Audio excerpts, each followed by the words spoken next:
So regrowing stuff from the grocery store, not that hard. You can regrow romaine. Check this out. You just keep the bottom, okay, and you're gonna stick the bottom over some water. You can use one of these net pots, and you can use a wide mouth mason jar. This is a 3-inch net pot and a wide mouth mason jar. Put your lettuce in there. Use your lettuce and just leave the nub with a little tiny bit of leaf. Stick it in there and put water right up to the edge. There's a guy who came up with this method, but it works. I can't remember his name. Krychak method, maybe? Anyway, once it gets roots, plant it in soil, and this is what you have. I don't know if they're ever going to make another head of lettuce, but I just harvested a whole bowl's worth of salad the other day off the bottom here. So these are 5 store-bought, so that was like 1 package, 2 packages of lettuce. I think I must have lost 1 out of the 6. There would have been 6. But anyway, that's a regrow. These are regrows from pepper seeds. I just literally kept them in a wet paper towel until they sprouted. And then I stuck the wet paper towel on top of the soil. And then I just basically took the paper towel off. Some of them sprouted. I just grabbed 4 of them and I put them over here. We'll see how they do. But this row right here has got these little mini pepper para farms. That's another regrow. But if you'll come back over here. So anyway, this is a Brussels sprout. Don't be deceived and think that it's like, it looked like it was getting rotten. I just stuck them in soil. I didn't know. No, first we stuck them in a tub of water. Yep. And they started rotting. Yep. Okay, and I threw some of them away. But if you can you see the nubs? Can you see the nubs on the side of the Brussels sprout? Yes, I can see the nubs. Okay, you see them? So those nubs were forming all the time underneath all that rotten fruit. And eventually I said, I took the rotted pieces, I pulled the rotted pieces off, I put it in some buckets like this, and it wasn't even a good seed mix. And then I looked and they were making roots, even though they were still kind of rotting on top. So I was like, ugh. So then I took them out and I stuck them in here in this mesh pot. And you can't really tell.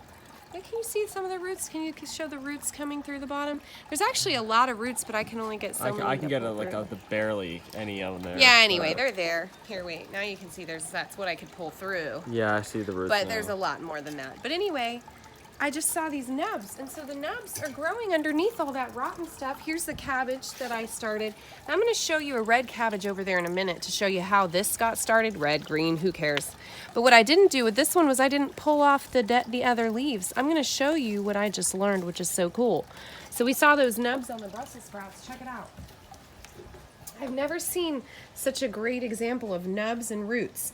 But this sucker, I had... let's see, I had it sitting right here like this, and it was just a square on the bottom of what I had not used. And I should have maybe put it in the net pot and set it on a wide mouth. So right now, it's got all these roots. It was sitting in the dark, by the way, on the windowsill. Not a bright windowsill, a dark windowsill. I don't know if that's why it got so many roots, but I am shocked. Anyway, I'm going to try to weed some of these through this net pot.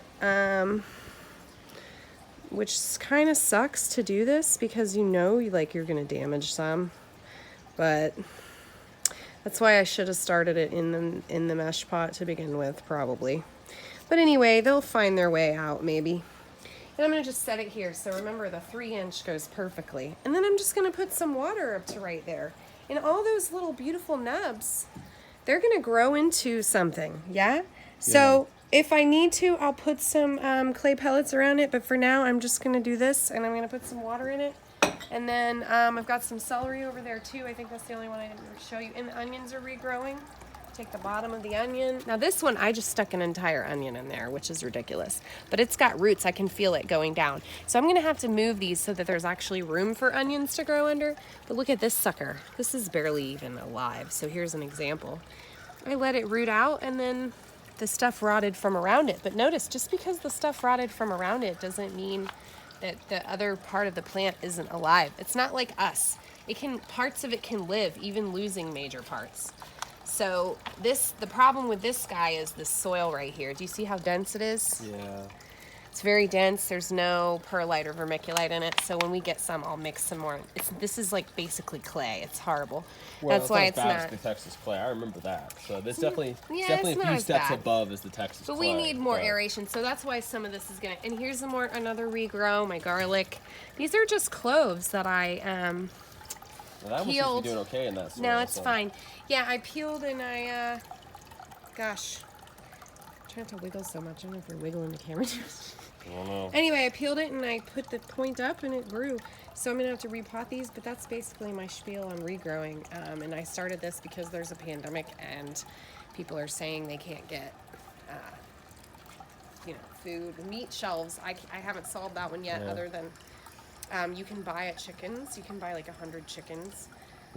We can't have them here, but I have a friend and she's going to let me buy some of them from her, but that's going to be months and months and months. Right. But you can do that from like Tractor Supply. So anyway, if you liked this video and if it's helpful to you, go ahead and like that and then subscribe to the channel and then hit the little bell, because Chris and I, my lovely husband, are going to be doing more like home gardening. And tell me if you think my camera works terrible, you can let me know in the comments below. Okay. And we actually own a nice camera, but we haven't busted it out for a video yet because we don't like editing and we like to actually just garden. Okay. Okay. Bye.